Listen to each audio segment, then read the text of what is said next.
This is a story of cooperation and coordination at all levels between the governments of Canada and the United States, both military and civilian, Navy, Army, Coast Guard, Air Force, and Merchant Marine. This film depicts the operations of the Central Group during Military Sea Transportation Service Arctic Operations 1955, carried out under the command of Rear Admiral George C. Towner. These operations were unique in naval history, in that large numbers of ships were able to navigate the uncharted waters off the northern coast of Canada, hitherto considered impassable, and deep draft cargo ships rounded Point Barrow for the first time, operating as far eastward as Amundsen Gulf, and successfully withdrawing. The most critical part of the operation was the limited time during which ships could go through the narrow leads around Point Barrow, proceed eastward, and return. Usually, the ice pack recedes from the shoreline sufficiently to permit entering and leaving the Beaufort Sea via Point Barrow from 7 August to 25 September, indicated by the black line. The red line, which shows typical conditions in 1955, demonstrates that this was not so. The ice pack never receded more than 5 miles from the islands off the coast, and usually rested on the coast at 3 or 4 points, receding from these points intermittently and giving the effect of a series of doors opening and closing at random, barring the movement of ships. For this reason, the open season as such did not exist. In a normal year, the storms moved northeast over the Aleutian Islands and Alaska, as shown by the black line, establishing a warm northerly current, also moving warm air northward and setting up an offshore wind circulation. These factors melt the ice and move it away from the beaches, creating wide leads. In 1955, the early August storms originated far to the north, as shown by the red line, and were accompanied by cold air and strong onshore winds, which reversed the warm current and moved the ice onto the beaches. By the time the storm tracks moved southward, conditions had deteriorated, and it was too late in the season to bring about the desired conditions. In order to take advantage of open water and to safely move ships, an intensive ice reconnaissance effort was necessary. And since local winds are the principal cause of ice movement, accurate weather forecasting was of extreme importance. The purpose of Arctic Operations 1955, which were under the command of Vice Admiral F.C. Dennebrink, was to establish distant early warning radar stations along the northern coast of North America in order to detect the approach of enemy aircraft over the polar regions. The mission of the Central Group was to deliver materiel and equipment from staging areas on the west coast of the United States to the sites where these radar stations will be established in the central sector between Point Barrow and Shepherd Bay. To accomplish the mission, the central sector was divided into 4 parts. Area 2, commanded by Captain R.J. Ramsbotham, with 16 ships, was to deliver cargo to 8 of 11 sites, from Point Barrow to Herschel Island. 6 sites in the Mackenzie Bay area were assigned to the Northern Transportation Company of Canada. These were not a part of this operation. They were supplied from the Mackenzie River by tugs and barges. Area 3, commanded by Captain J.M. Clement with 4 ships, was to deliver cargo to 7 sites from Cape Bathurst to Bernard Harbor. The eastern area, commanded by Commander H.H. de L'Oreal with 19 ships, was to deliver cargo to 11 sites from Lady Franklin Point to Shepherd Bay. Each area had Army transportation forces embarked to handle cargo. This total force consisted of 1,500 troops under the command of Lieutenant Colonel W.H. Henderson, United States Army. To provide essential support to the cargo vessels, there were 3 icebreakers, a survey ship, 4 repair and salvage ships, and a tanker assigned. The primary staging areas for the Central Group were at Long Beach and Seattle, where loading commenced on 22 June. At Seattle, the majority of the material to be shipped was loaded at the Seattle Port of Embarkation, the Naval Station, and Ames Terminal.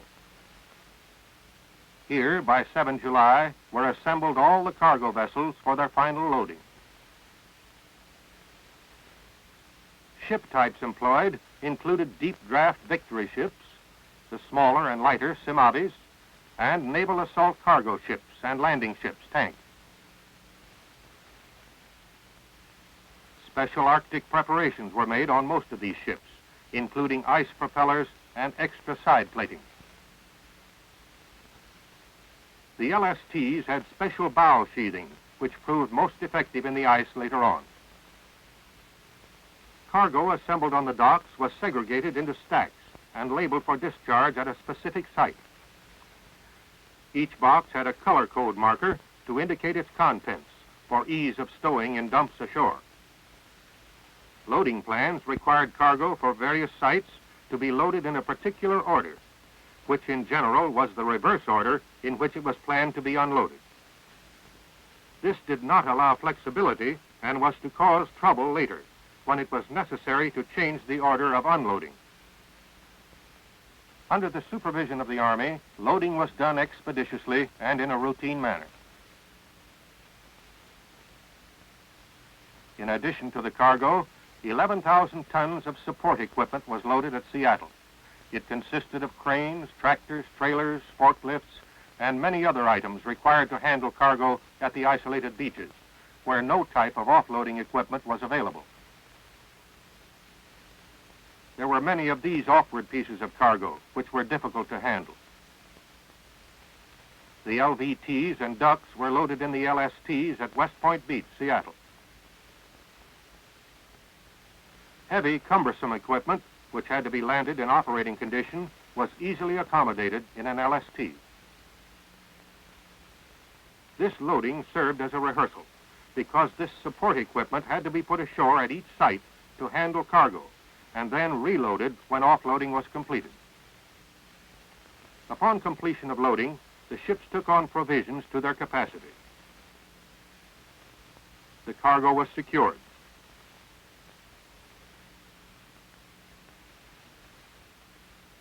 The ships were made ready for sea, and the troops of the Army Transportation Forces embarked. The first ships to depart for the Arctic were LSTs and Simabis.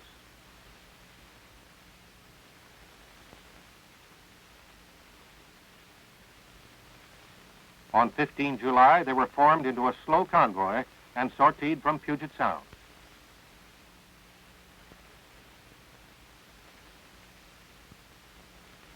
Convoys included ships with 3 different types of crews: commissioned ships, civil service man ships, and merchant ships. All steamed smoothly together in convoy.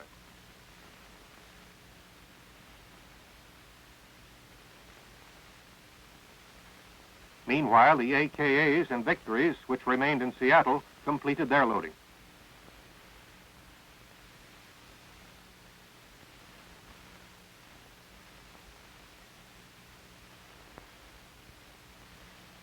These ships, capable of making more speed, were formed into a fast convoy and departed 5 days after the slow convoy.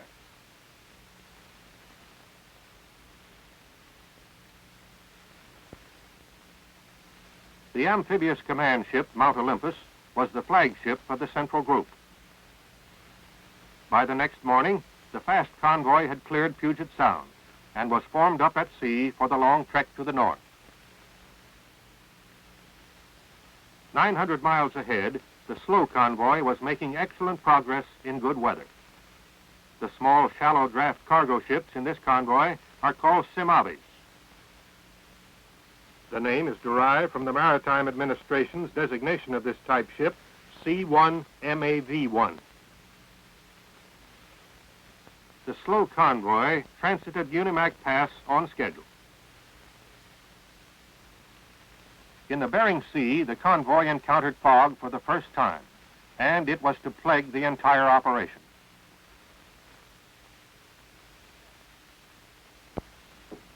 At about this time, the ship survey unit was beset in heavy ice near Point Barrow.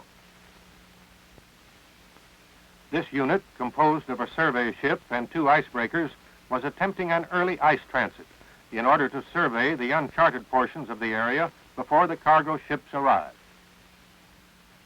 An additional mission was to survey sheltered anchorages to be used as wintering-in sites in the event the ice sealed the exits and prevented the withdrawal of ships.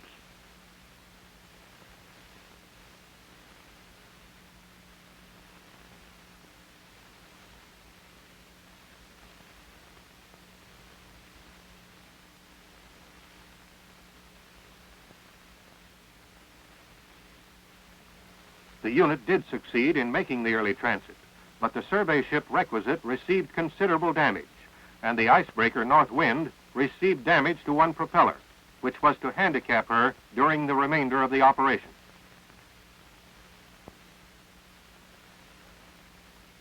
The fast and slow convoys rendezvoused at Point Hope to reprovision and refuel, and make last-minute preparations before entering the ice. At this remote spot, ships were able to provide some welcome fresh provisions to the missionary and the local inhabitants.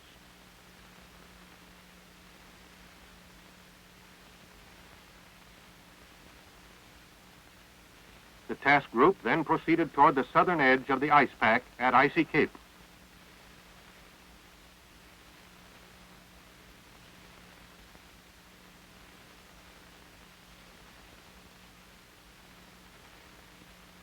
The first scattered ice was encountered just south of Cape Lisburn. By 31 July, all ships were at anchor at Icy Cape. Fast and slow convoys were dissolved, and the area units organized. An unusual mirage, called looming, magnified the apparent size of the ice in the Arctic 30 times, and served as an omen of the hazards that lay ahead for long weeks to come. However, reports from ice reconnaissance planes and the weather forecasts indicated that conditions were temporarily favorable for the passage of some ships.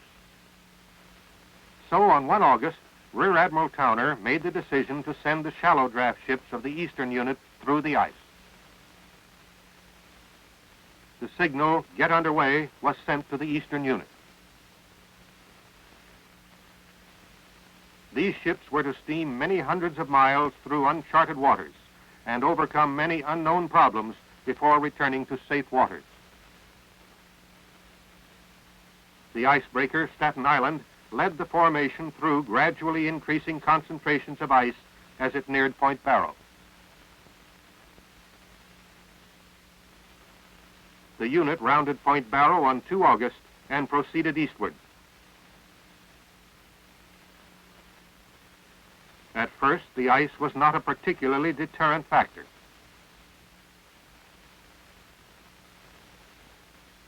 Although there was no darkness at this time of the year, the midnight sun dipped low on the horizon and made a beautiful sight.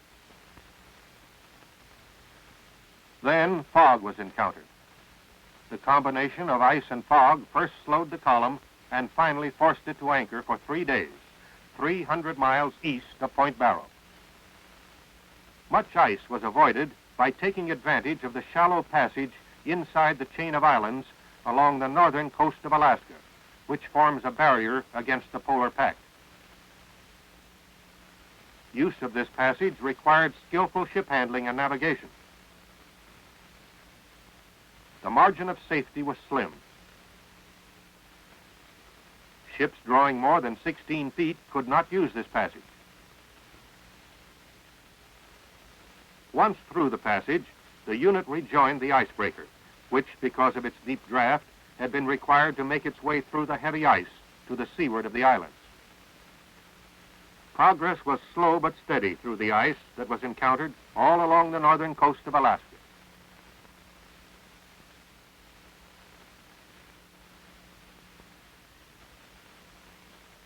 Eight days were required to travel the 468 miles to Herschel Island before ice-free waters were reached. The Eastern Unit now stretched out in a column miles long, passing through the Canadian Gulfs, following the route sounded and marked by the survey unit. ships which were to discharge cargo at sites along the way were detached and left behind to commence work.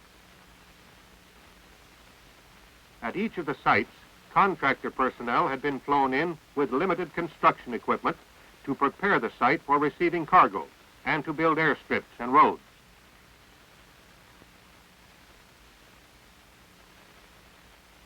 At this site, 1,200 miles from Point Barrow, the first detachment of the eastern unit was left behind. This ice mound, called a pingo, is found only in the Arctic. The only permanent installation in the eastern area was at Cambridge Bay, where Royal Canadian Mounted Police Headquarters, a trading post, and a radio station are located. Cambridge Bay became a combined center of operations for Canadian and United States activities.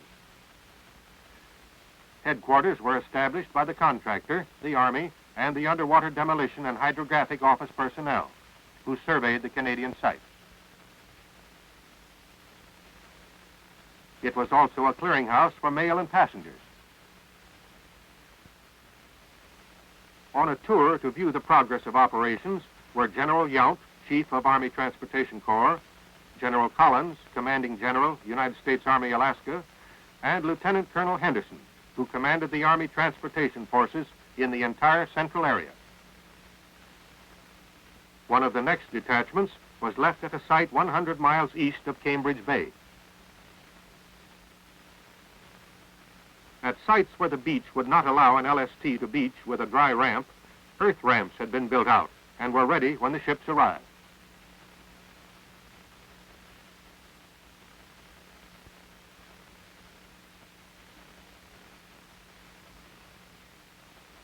In Queen Maud Gulf, progress was halted for 5 days when heavy ice was encountered.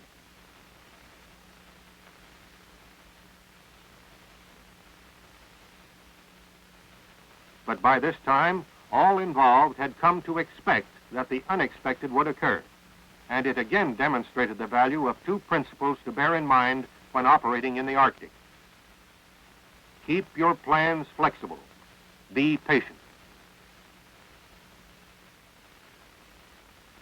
The survey ships, also blocked by this ice, reconnoitered alternate routes and did succeed in finding a good route through the ice in deep water. With the heavy ice left behind, the eastern unit proceeded, with the survey ships ahead sounding out a safe passage towards narrow, shallow Simpson Strait, which was the last danger to be encountered before arriving at the end of the line. At King William Island in Simpson Strait, ice was still present, but it was rotten and offered little trouble to the ships which offloaded there. After passing through Simpson Strait, the last ships battered their way through the final belts of ice and were led into Shepherd Bay by the Storis. It had taken 14 days to travel the 1,700 miles from Point Barrow through ice, fog, and uncharted waters. Much credit for their safe arrival must be given to the ship survey unit. Preparations were immediately made to begin unloading operations. The LSTs discharged their amphibious vehicles so as to lighten the bow sufficiently to allow beaching with a dry ramp.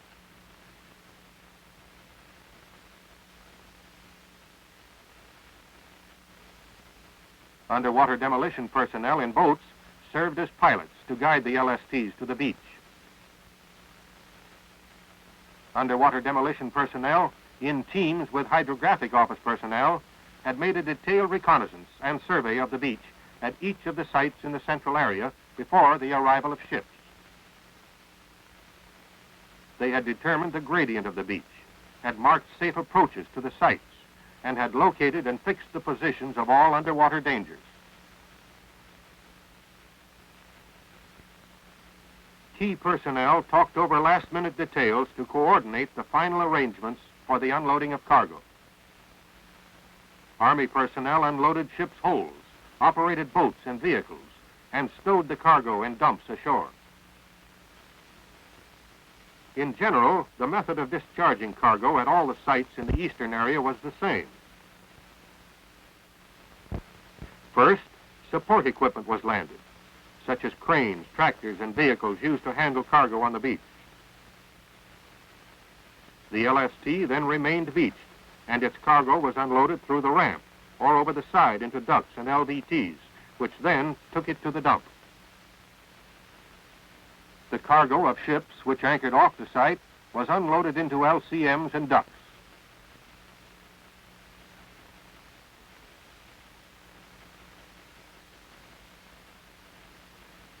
When all cargo was offloaded, the support equipment was reloaded and made ready for use again. For some ships of this unit unloaded at as many as 4 sites. The Army's cargo handling procedures proved to be speedy and efficient. Cargo operations were completed according to plan. With support equipment aboard, all its ships unloaded, the Eastern Unit began its withdrawal, gathering up its detachments as it proceeded westward. The remaining ships of the Central Group had not been idle during this time. They followed close behind the Eastern Unit. But they were temporarily stopped at Point Barrow because icebreakers were not yet available, and ice conditions were too severe for these deep draft vessels to proceed unescorted. Advantage was taken of this waiting time by unloading some Point Barrow cargo, utilizing the boats and troops available. This provided an opportunity to test out unloading procedures and give training under the conditions to be encountered.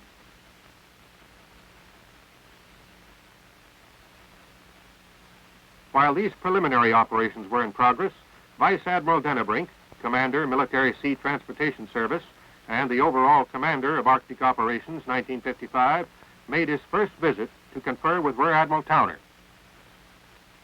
Ice conditions at Point Barrow, which initially had been favorable, deteriorated rapidly. Winds and currents drove heavy ice into the regular anchorage to the west of Point Barrow and forced the ships to move into a sheltered anchorage to the east of the point. Here, too, a shift of the wind gradually filled this anchorage. Some ice could be fended away from the ships with boats. But finally, this anchorage became untenable and had to be abandoned. This was the pattern of movement which went on all during the operation. In some cases, it was necessary to move 120 miles to the south to reach safe water, and then again move north when conditions improved. The command ship, Mount Olympus, had to remain as near Point Barrow as possible in order to best control the operation. The Area 2 unit, which was to deliver cargo to the sites along the northern coast of Alaska, took advantage of favorable ice conditions to commence operations. This unit used LCUs to offload cargo. They were launched from the landing ship dock Thomaston at Point Barrow and taken in tow by LSTs for the transit to Area 2. This towing enabled the unit to make better speed.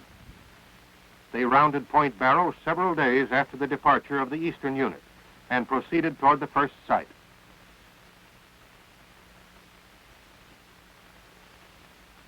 The north wind remained with the Area 2 unit for a time to provide immediate assistance. Captain Maloney, United States Coast Guard, her commander, was also in charge of all icebreakers in the central area. LCUs would have been better off if they proceeded independently. They could have avoided heavy ice such as this. Cargo offloading procedures were different in Area 2.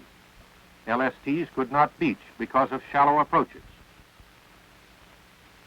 So LCUs were used to lighter in LVTs and other support equipment as well as cargo. In some cases, anchorages for deep draft ships were 9 miles from the beach.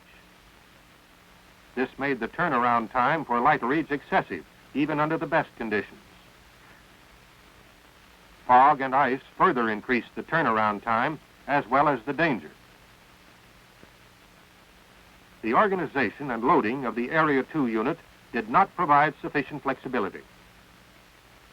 It was not subdivided as in other areas, and so had the capability of unloading at only one site at a time. then move on to the next, and so on through the area. Loading restricted selective unloading. Ships had been loaded so as to require them to unload in predetermined order. At this first site, loose ice moved into the shallow water off the beach and grounded in such concentrations that LCUs could no longer get to the beach, and the ice pack crowded into the anchorage. The unit was forced to withdraw to Point Barrow. It could not return to its next site for 5 days. The situation varied little at the next beach. This beach was typical of all the beaches in Area 2, consisting of loose gravel, which afforded very poor trafficability for wheeled vehicles. Heavy equipment, such as this 3-ton reel of wire, was moved only by tracked vehicles. Sleds were frequently used. Off the beach was soft, spongy tundra, which was impassable to all vehicles in the summer months. At this time, the ice forecasts indicated that to send any of the deep draft ships further eastward would subject them to serious damage and possible loss. Consequently, cargo was then transshipped from the deep draft Victories to shallow draft ships for delivery to the next site. Even the LCUs could not dry ramp at these beaches. They had to be pulled closer to the beach. The contractor assisted by building an earth ramp each time the landing craft beached. Every ton of cargo landed at these sites in the ice area along the north coast of Alaska represented an excessive expenditure of time and manpower. For efficient unloading in Area 2, the area should be subdivided to permit simultaneous discharge at 4 or 5 places. Each detachment of ships should be loaded for a minimum number of sites and carry lighterage and stevedores in types and amounts capable of expeditiously unloading under the conditions expected at the sites assigned.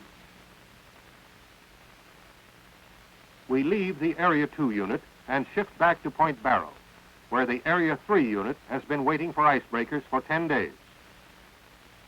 This unit was still faced with an 800-mile journey to Area 3.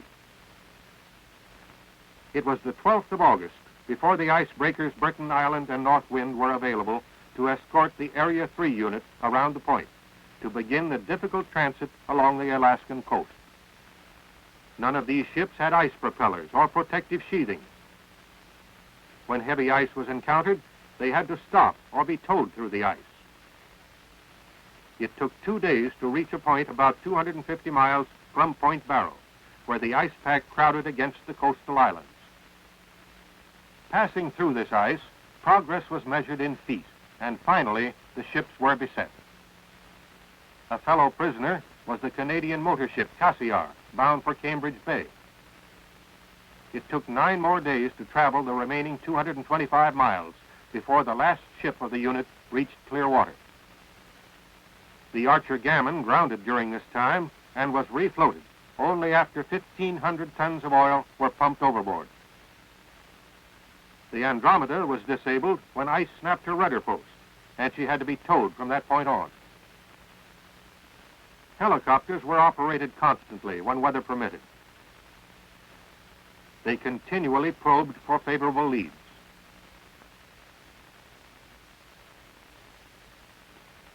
It was nearly September before the ships began unloading in their area. Here in Area 3, the lighterage consisted of LCMs, LVTs, and ducks.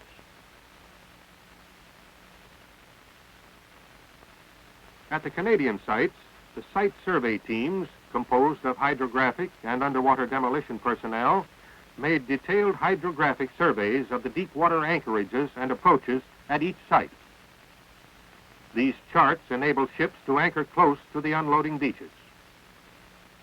As a result, the turnaround times were much shorter in Area 3 than in Area 2. Beach gradients were steep enough to afford dry ramp beaching for LSTs and LCMs at 5 of the 7 sites. There was no ice in this area.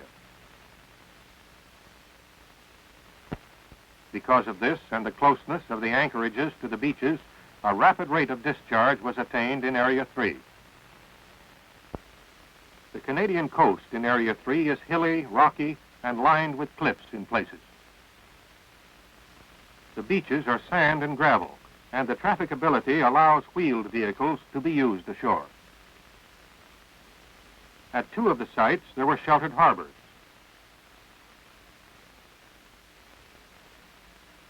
Offloading was interrupted at 2 sites for several days by high winds and rough seas that made boating difficult and swamped one of the ducts. Cargo discharge was speeded up when reinforcements were received in the form of LSTs and stevedores from the eastern unit, which had completed its job and was heading back.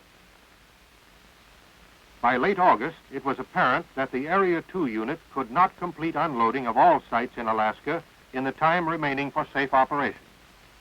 Therefore, the eastern unit, which had completed its mission and was headed back to Point Barrow, was assigned the task of unloading at the sites around Butter Island. The cargo for these sites was in 2 victories at Point Barrow. All available icebreakers were required to escort these victories to Butter Island.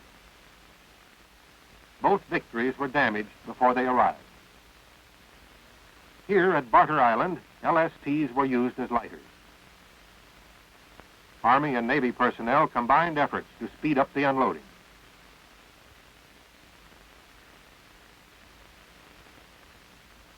This was one of the few beaches in Area 2 where an LST could get fairly close to the beach. Only a short earth ramp was required to afford dry unloading.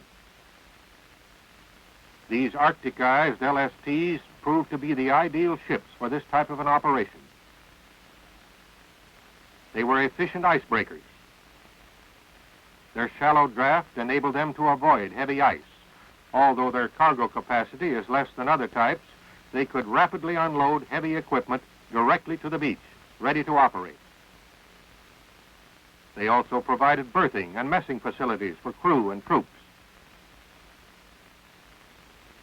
The Arctic sidewalk superintendents eagerly waited for telephone poles to be landed. As they had so frequently done all during the operation, the ARSs, repair ships, worked tirelessly to repair ice damage so that ships could continue to operate. Repairs effected by these ships ranged from patching ruptured hulls to actually fabricating and installing a rudder. Diving operations under Arctic conditions taxed the endurance of the hardiest of men. Round-the-clock operations were the order of the day, but this late in the season, the periods of darkness grew longer and longer and slowed operation. The weather gradually deteriorated, but operations continued.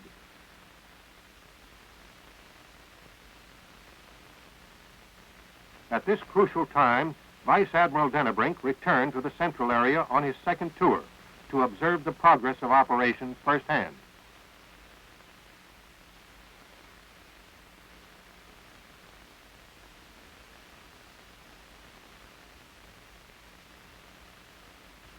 Shifting winds drove ice into the anchorage and onto the beach. While avoiding ice on the way to the beach, the LST Chittenden County grounded on a sandbar and was refloated after much difficulty. At this adjacent site to the east, no unloading could be done because of extremely shallow beach gradients. But at the last site in this area, some cargo was landed by the LST Hillsborough County, despite grounded ice. Cargo which could not be delivered was left at Butter Island for movement by cat train during the winter.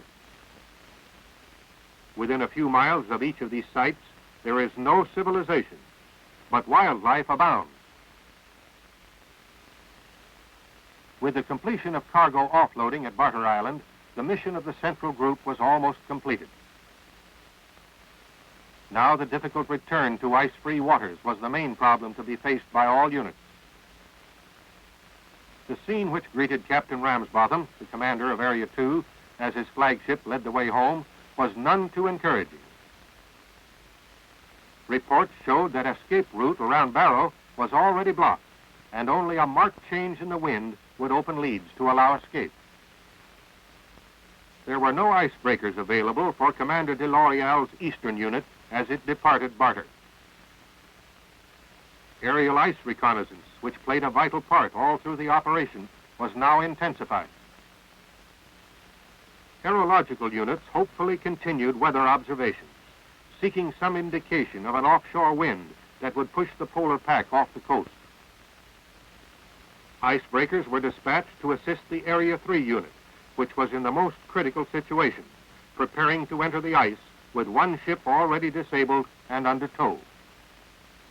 Wintering in appeared probable. The experience that helicopter pilots gained during the earlier phases of the operation was now fully utilized.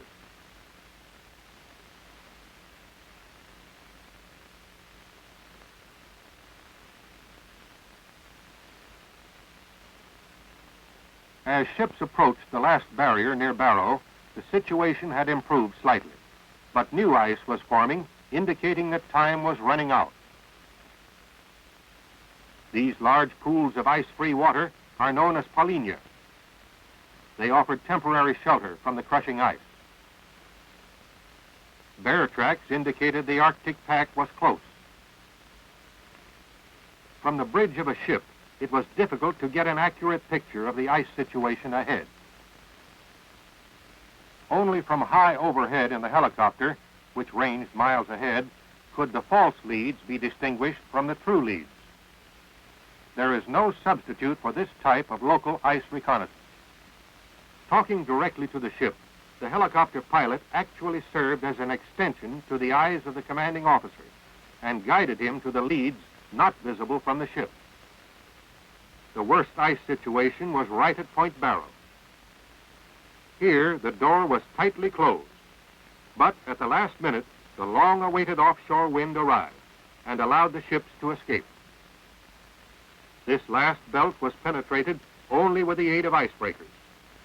This shallow draft Coast Guard buoy tender, assisting the TLST 1072, was called a WAGL, W-A-G-L. It was used as a light icebreaker. These ships were indispensable in shallow water where the heavy icebreakers could not go. Once through this ice, ships were in comparative safety. The threat of wintering in was now behind. The final cargo offloading at Point Barrow had been interrupted by large ice floes, which had grounded and completely blocked the approaches to the beach. Leads had to be opened through this ice so that remaining cargo could be put ashore. Off the Eskimo village, there was a partial lead that could be opened by explosives. Underwater demolition personnel studied the flows to find key pieces, which, if demolished, would open leads large enough to allow unloading to continue.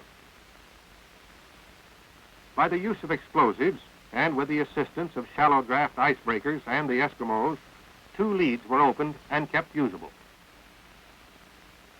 The LSD Thomaston placed herself at the seaward entrance to the largest lead in order to prevent drifting ice from entering and closing it. The final cargo was offloaded by LSCs and LCUs. 116,267 tons of cargo were discharged at all sites in the entire central sector. Unloading methods, such as this assembly line unloading of drums, speeded up the discharge of 45,000 measurement tons at Point Barrow. The last ship rounded Point Barrow and headed home on 15 September. It had taken 45 days of hazardous round-the-clock work to complete this operation. Here was proof of the Navy's capability to operate in all oceans.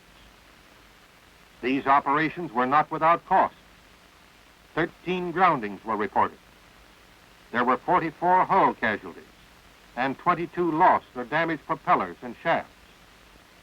All but 4 of the 60 ships were damaged. However, no ships or aircraft were lost, and there was only 1 death, but it was not from operational causes.